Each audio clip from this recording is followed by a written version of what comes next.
Hello, everyone. Before we examine today's headlines, it's important to step back and consider what this moment reveals about power, accountability, and the long arc of democratic governance.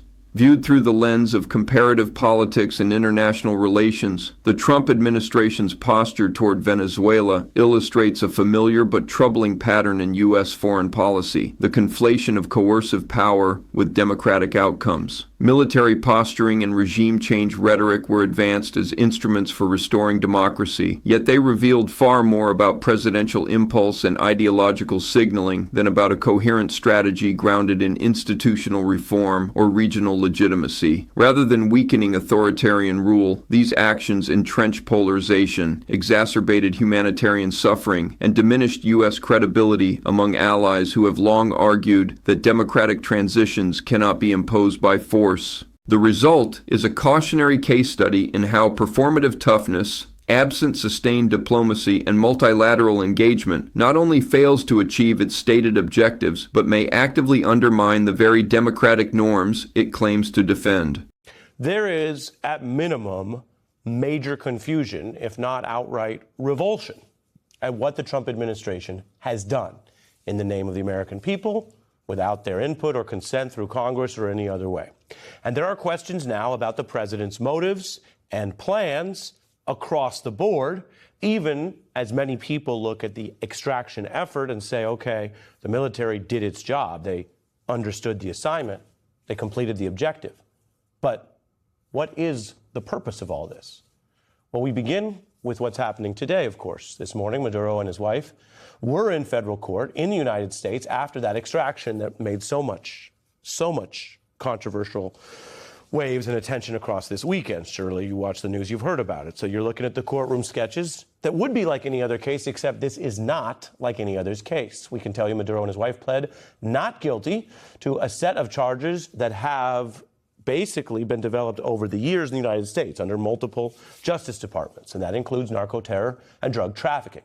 Maduro used his appearance in American court today, which is effectively the first time he's really had a platform to say anything after this unusual foreign policy attack and use of warlike United States power, to say, quote, "I have been kidnapped since Saturday. I was captured at my home in Caracas." A helicopter transported Maduro and his wife from where they were being held in federal custody in a Brooklyn jail this morning. Well, Ari, there's an element of fantasy to all this. I've spent a lot of time in Latin America since I was in my 20s. I know a great deal about Colombia, Ecuador, Peru, Venezuela. It's an astonishing situation. We should take note, it was a remarkable military operation, audacious, complex, achieved surprise.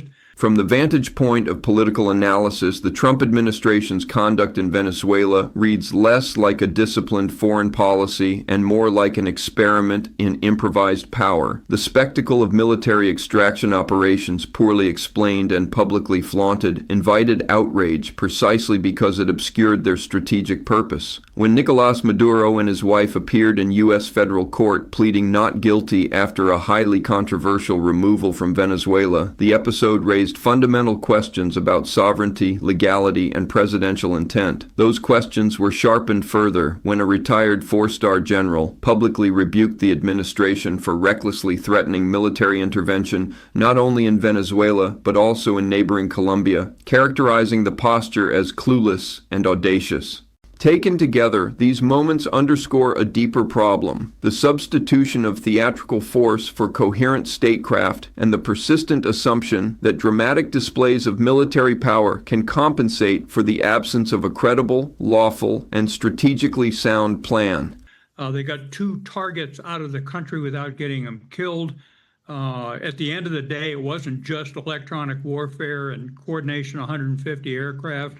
It was Army Delta operators on the ground who the Cubans say killed 30 of their security agents who helped prop up the Maduro regime. Now, having said that, we have never seen in American history a president who would threaten Colombia, "You're next, you'd better watch your ass," and I quote, a ground operation in Colombia would be something I'd consider. And in the context, he said this about Greenland, Panama, Mexico, annexing Canada. And throughout all this, the only important thing is under Article 1 of the Constitution, Congress has been supine, uninvolved. So we're being governed by whim and by decree. Mr. Trump doesn't have a clue what he's doing on page 2 in Venezuela. No good will come of this the way it's been conducted. Ambassador. Well, as always, General McCaffrey makes a ton of good points. It's good to see you again, sir. Last time was in Afghanistan 15 years ago. There was a tremendous amount of planning that went into the operation itself, a tremendous success.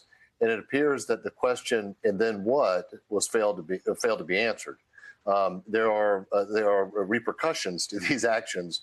And the idea that there's kind of the contours of a concept of a plan moving forward. They used earlier, Ari, the term regime change. This is the same regime with different leadership.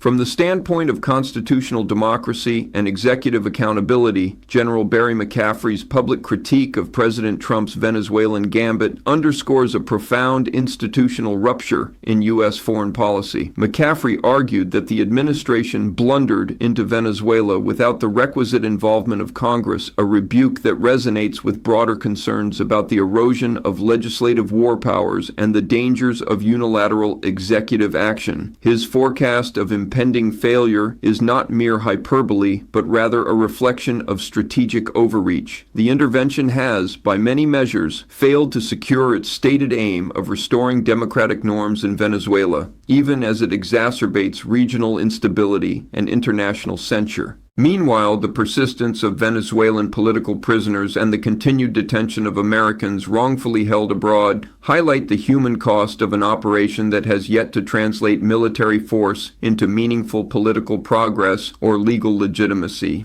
There's no change here. I know Delcy Rodriguez, and we left behind, I know her well, she and her brother, and we left behind Diosdado Cabello, who's a very bad actor, frankly.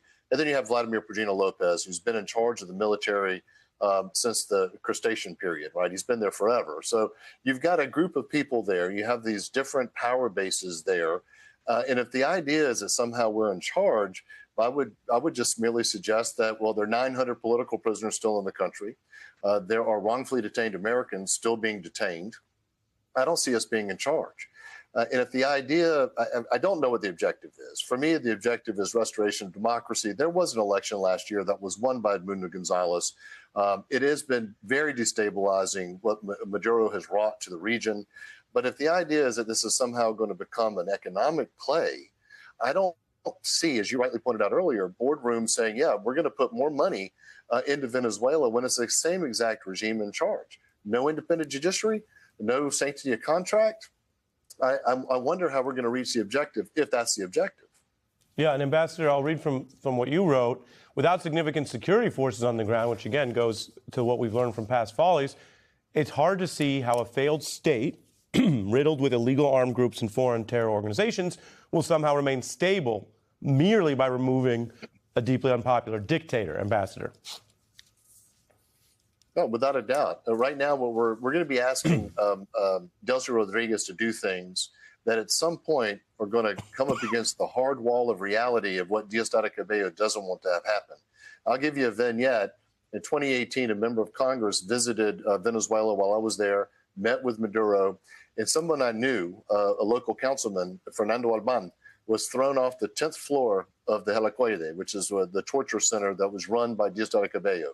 Viewed through the critical framework of statecraft and democratic legitimacy, the intervention in Venezuela has provoked prominent unease among seasoned military and foreign policy practitioners. A four-star general's public admonishment of former President Trump's Venezuela strategy did not merely reflect a difference of tactical preference, but underscored a deeper strategic critique that the pursuit of regime change in a polity already fractured by economic collapse and authoritarian consolidation risks risks exacerbating instability rather than resolving it. By questioning the very premise of investing in the governance of a failed state under dictatorial leadership, this critique highlights the perils of conflating audacious military theatrics with viable political outcomes. The tragic case of Fernando Albán, a Venezuelan councilman whose death under suspicious circumstances after falling from the 10th floor of a state intelligence building in Caracas, has been seized upon by critics as emblematic of the regime's brutal suppression of opposition, further exposes the human cost of authoritarian entrenchment and the limitations of external force as a catalyst for democratic renewal. Clearly doing that to tell Maduro, don't negotiate with the gringos without me. This is the kind of person this is. So if you imagine at any point in time, Delcy Rodriguez gets out of line, he can play spoiler because he controls the security services in the country, as well as the criminal network and gangs that run and threaten and intimidate political opposition actors. Yeah. General McCaffrey, this is one of those shockwave events that even though there was a buildup, both in the region, as the ambassador was discussing, and around the world in the United States, people are still coming out of this weekend going, whoa, I guess this is what we're doing now. And so it would seem that in the days ahead, it's going to be very important for Americans to learn and understand what's being done in their name and whether they want more of this or not. And we have an election this year. The Wall Street Journal, which is the print outlet sister of Fox News, says in returning to this form of, quote, gunboat diplomacy in Venezuela, Trump has spurned the usual veneer of armed interventions, acting without an Oval Office speech justifying the attack, congressional authorization, a promise of elections in a foreign land, or even, as you both noted tonight, a detailed plan for its future. And so, General, what happens in the days ahead? Okay, a congressional briefing here or there, but Trump is openly threatening multiple other countries. It would seem that there's a breaking point somewhere. If we have warlike powers being exercised against multiple countries, do we still have a constitutional limit here? Well, by the way, something has to be said to add to the ambassador's terrific comments on Venezuela.